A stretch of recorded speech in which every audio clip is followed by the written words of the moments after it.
Kehadiran seseorang dalam kehidupan Anda selalu ada dua maksud. Satu sebagai berkah, satu lagi sebagai pelajaran.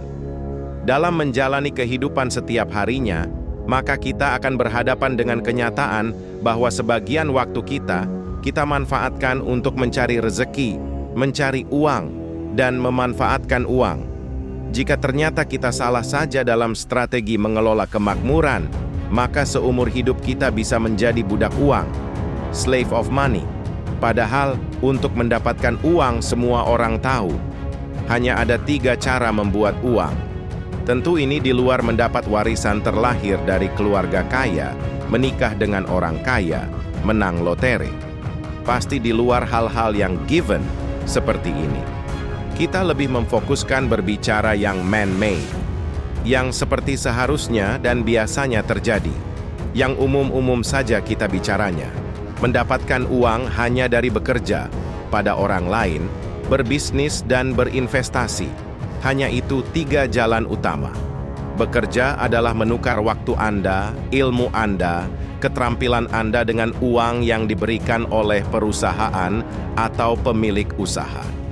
Jika Anda merasa setimpal pendapatan Anda dengan pertukaran ilmu, keterampilan dan waktu Anda, maka Anda menjadi seorang yang nyaman posisinya.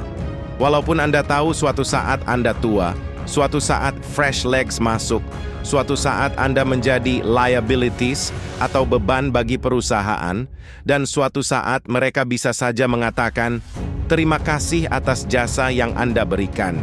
Selama Anda masih menjadi aset perusahaan, di mana tenaga Anda, waktu Anda, keterampilan Anda masih menghasilkan rekening plus bagi perusahaan atau organisasi, maka Anda masih dianggap masuk sisi aset dalam neraca pembukuan perusahaan.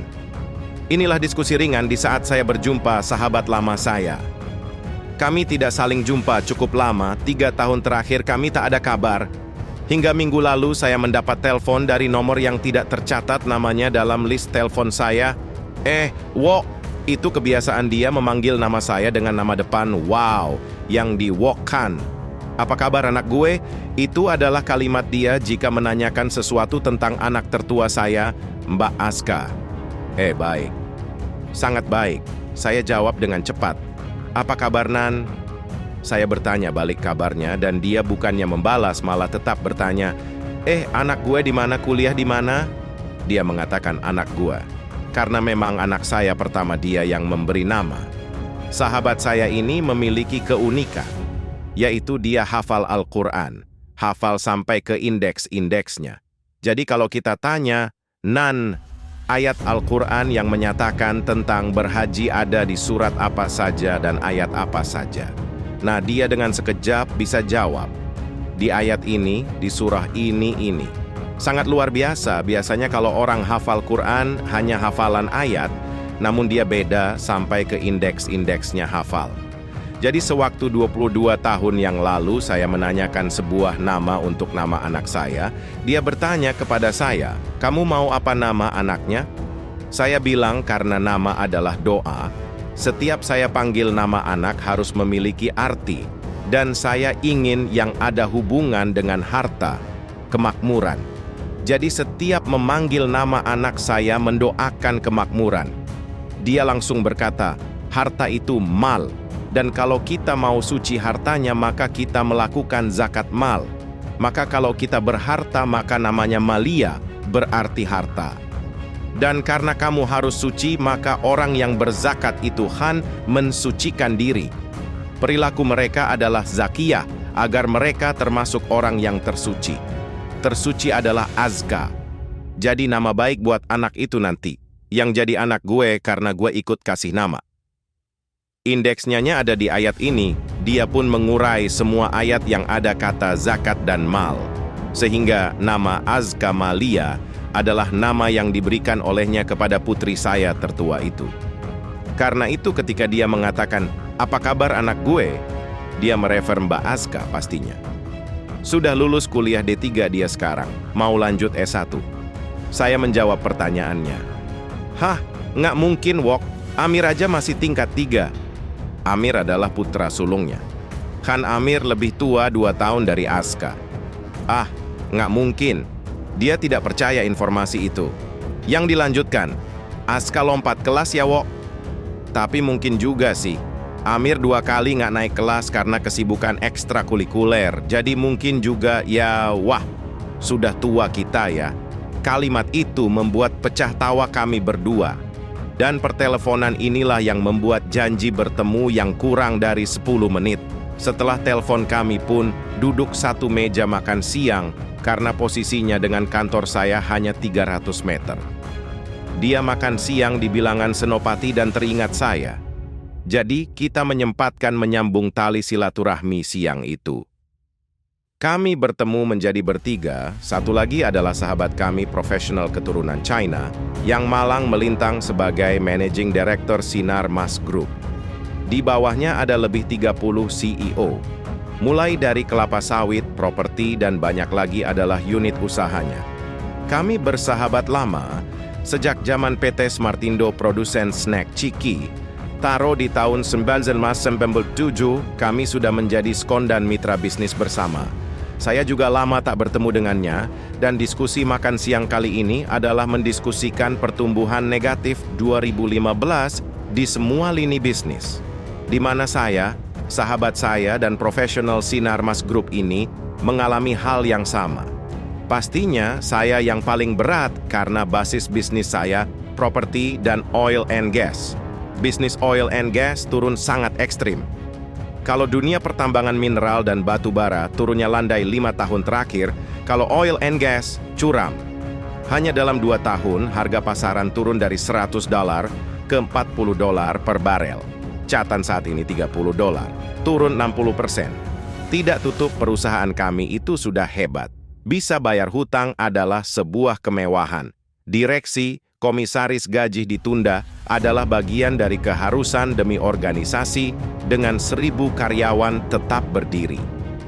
Sahabat saya sang managing Sinar Mas inilah yang tadi bercerita tentang karyawan liabilities dan aset. Karena saya tahun lalu harus lay off banyak karyawan dengan berat hati. Terpaksa berikan KPI, Key Performa Indicators yang ketat yang memaksa banyak profesional menjadi liabilities karena tidak bisa perform. Tapi itu bagian dari survival. Saya mohon maaf harus saya lakukan. Target sales dipaksa naik 20%. Padahal pasar lagi melemah, bisa mencapai 80% saja sudah bagus. Ini harus 120%. Banyak yang mental pastinya. Memang keras hidup ini, dan itulah suka duka dunia profesional. Dan ini kita sedang bicara past tense loh. Hal yang sudah terjadi di tahun kemarin 2015. Mendapat kesempatan bersama pakar keuangan dan managing director perusahaan besar, saya tidak sia-siakan dengan pertanyaan berikut ini. Pak P, saya ingin menanyakan, saya tidak mau lagi mengulang apa yang saya lakukan di tahun 2015. Walaupun saya harus melepaskan tim, saya mau mereka memiliki keterampilan lain. Mereka harus memiliki multiple streaming of income atau pendapatan dari banyak sumber. Saya akui saya salah karena tidak menyiapkan hal itu. Bagaimana caranya? Nah, Mas Wawiek, kita ini sudah di usia segini, ada baiknya memang mulai membicarakan keseimbangan spiritual. Memberikan mereka bekal adalah hal yang juga kami sudah lakukan di grup kami. Jadi mereka bisa mendapatkan multiple streaming of income. Saya ini kan profesional, bukan pemilik perusahaan. Pemiliknya ya Frankie Wijaya dan keluarganya. Saya hanya bekerja, namun saya atau kita tetap bisa makmur. Dia lalu menceritakan tentang beberapa properti rumah, hotel, dan kebun yang dimilikinya, yang dilanjutkan dengan pernyataannya. Jadi kunci pertama adalah bagaimana kita memanfaatkan informasi. Hidup bersama para game changer ini, maka kita menempatkan informasi awal. Kita harus pandai riding the wave, naik di gelombang yang mereka ciptakan. Saya pun tanpa jeda menulis setiap informasi yang keluar dari mulutnya siang itu. Dia pelaku bisnis, dan dia mempraktekkan ilmu itu. Dan dia juga berbagi dengan anak buahnya. Panjang dia menceritakan apa itu ilmu yang dimaksud. Bagaimana memanfaatkannya, atau istilahnya, how to swim with a shark without being eaten alive, bagaimana bisa berenang dengan hiu tanpa pernah dimakan hidup-hidup. Lalu dia mengurai apa itu aset, menceritakan jenis aset yang dimaksud yang ternyata berbeda dengan pemahaman saya akan aset itu seperti benda. Bagaimana manfaatkan aset yang dimaksud? Panjangnya informasi ini membuat saya berkata dalam hati, ini saya sebagian sih sudah tahu kok nggak ngeh. Ya saya bisa diginiin. Kayaknya ditulis nggak bisa sebaik dengan bicara dan harus ada visual agar banyak sahabat lebih paham lagi. Berlembar tulisan informasinya adalah rahasia terpendam yang sederhana ketika saya renungkan. Sayangnya lebih enak menggunakan verbal informasinya kali ini. Sebaik lisan Pak P menerangkan. Oke, kapan kita bertemuan saja deh untuk menjelaskan ilmu kemakmuran sederhana ini. Tentunya bagi sahabat yang menyempatkan dan berminat. Saya tunggu. Baik, kita lanjut chapter berikutnya ya. Jangan lupa like, komen, dan share. Saya doakan rezekinya berlimpah, disehatkan dan dipanjangkan umurnya. Amin.